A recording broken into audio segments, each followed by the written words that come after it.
All right, so number 40. We've got, we're probably going to need a logarithm, right? Because we have a variable in the exponent. Okay? So what I'm going to do first is get my variable more alone, right?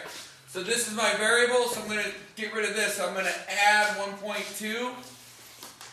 And so I'm going to add 1.2. So I get 4v plus 4 is equal to 21.2, right? Now we're going to use that formula. Remember, this is in that base raised to the exponent is equal to a number formula. And now we're going to change it to the log of the base of a number is equal to the exponent, right? And so to do that, I'm going to take a look at what is the base, right? The base is 4, so I'm going to write that as log base 4, okay? And then I'm going to look at, well, the number, right? So the number's right here, so that means this is the number. So that's 21.2. Okay? And then the last thing is, well, the exponent, right? Because it equals the exponent. Well, the exponent's right here, and that's right there. So it's going to be v plus 4. Okay? Once I do that, I need another rule. I need this rule. The log, right, of a base of x is equal to the log x over the log of the base, right? So to do that, I'm basically I'm just drawing that line. Remember that? Draw the line, put the log. So what happens here is it's going to be the log of 21.2 divided by the log of 4, right, is equal to v plus 4. Okay? Now I need to get v alone, right? So I'm going to minus 4 and minus 4. Let's rewrite it. Log of 21.2 divided by log of 4 is minus 4 is equal to v. So how we do that problem is, make sure we're recording. Okay. I take my calculator, right? Take my calculator, and then I'm going to do the log of 21.2, right? I'm going to hit equals. And then I'm going to divide by the log of 4. So log 4. I'm going to hit equals again. Then I'm going to subtract 4. Okay? And I come up with negative 1.7970 is equal to v. Okay? And that just goes back to, what was it, chapter 5 for us? Chapter 5 or 6 or something like that. Okay? Alright. So logarithms. Alright, the next one is the rate of change. I did not teach you this. I talked about it. I talked about it in Algebra 1. I talked about it in Geometry. I talked about it in Algebra 2. I talked about it in Precal. Because what is rate of change? Rate of change is the slope. What's going on? The instantaneous slope of a function.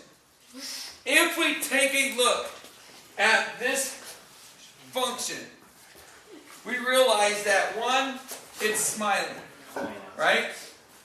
2, it's moved up 2, right?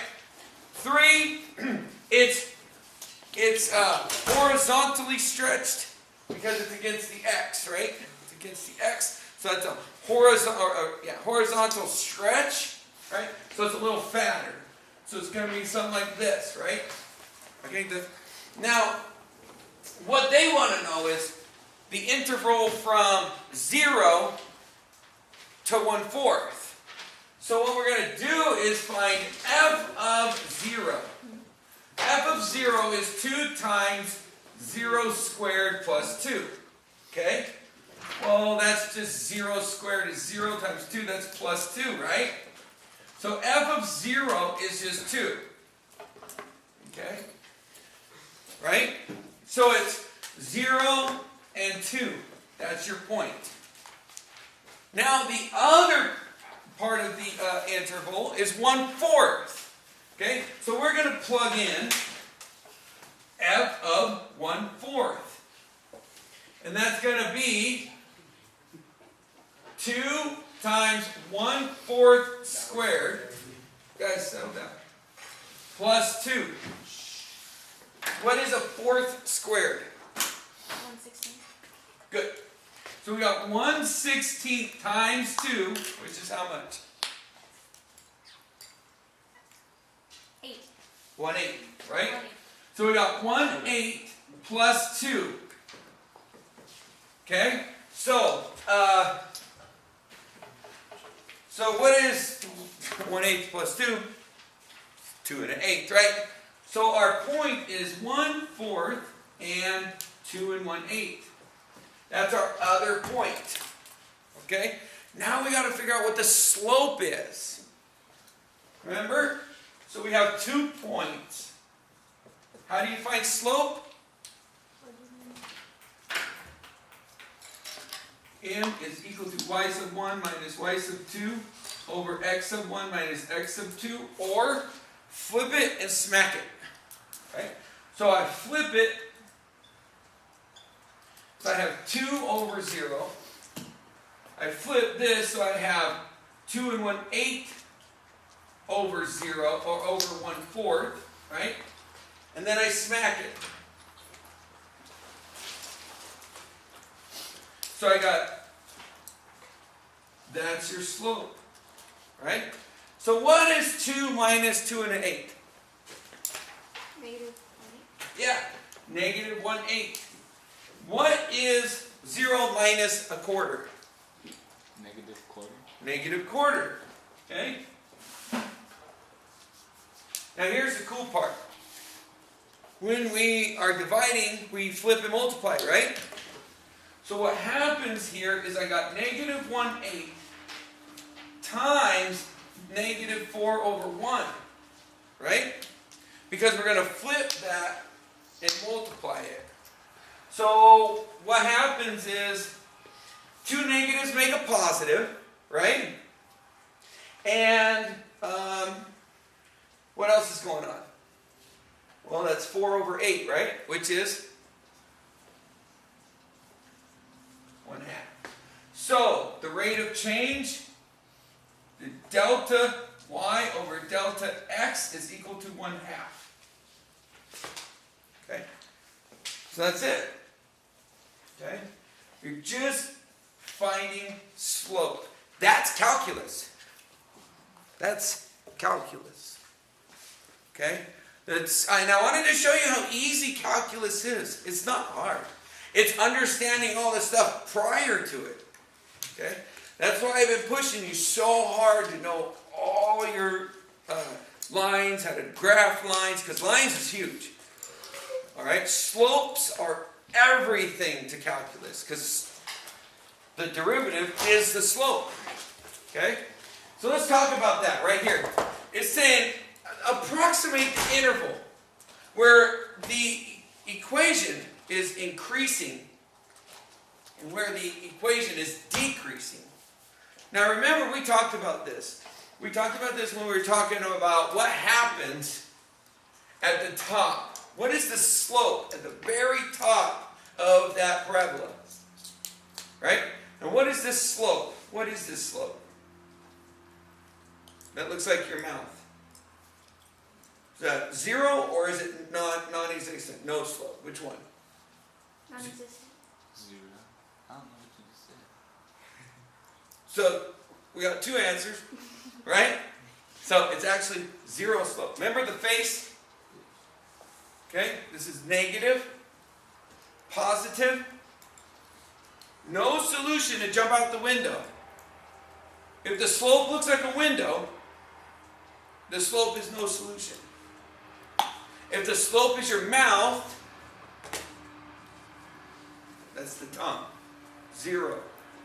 So like a floor, if the slope looked like the floor, it could be level, right? It's level, that means there's no slope to it. Does that make sense? Now most roofs have slope, right?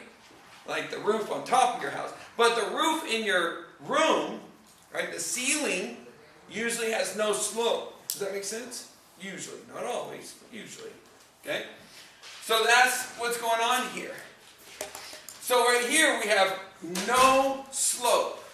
So it's not increasing, it's not decreasing. Okay? So the interval goes from this point to infinity. So from negative infinity, right, up until this point, which is 2, where x is 2, right? Or where y is, we'll talk about the y's actually. The interval of y is 1, right? So the interval from where y is negative infinity to 1, what are we doing? Going up. Yeah, so it's increasing. When we go from, so the way we write this is like this, and then because this doesn't actually include 1, we're going to put a curve. Now going the other direction from 1 to what? Infinity. Infinity. Okay? Well, actually, is it infinity? Or just only negative. What's y? What's y? Negative infinity, right? Okay, and that's going to be from 1 to negative infinity. The interval is going to be increasing or decreasing? Rosie said decreasing. Because that's where you're going off the x. Oh, this is the y values though. The intervals of the y y. values. Okay. Yeah, if we're talking about the x, that's different. But the x would be 2. Rosie's notes said decreasing. From 2 to infinity. This is the y interval. Got it. Okay? So from 1 to negative infinity, right? So from here to negative infinity, it's decreasing. Because the zero's at No, it's 2. still lower. Okay? So increasing, this side of the graph, decreasing from here over. In this case. Now, if it were this one, that would have a minimum, it'd be the opposite. You'd have a point where it's decreasing up into this point, and then you'd be increasing from that point on. Okay? Good? Jeff needs you really quick. Hey,